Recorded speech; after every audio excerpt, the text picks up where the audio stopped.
He's a great champion and he's going to win a lot of Grand Slams in my opinion.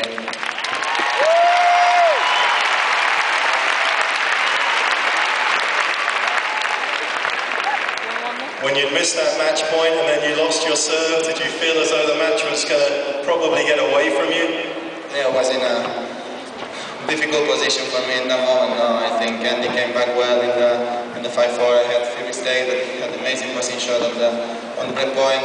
But after that, I had a good service game in the 6-5 until the third. He started playing very well the first 3 points, but you are in the third set, in the tiebreak, and the only thing that I can thought in that moment just to still there and wait if I keep having chances to win the match.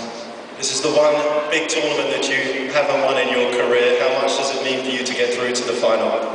Well, for me it's a big emotion. This afternoon is, you know how tough it was for me last year, and 2 years ago I didn't play the Masters Cup. So for me being here, being in the final is a dream. Since I started the tournament I played better and better every day, and today I played probably one of my best matches in my career in indoor. Only like this I don't have chances to win anything.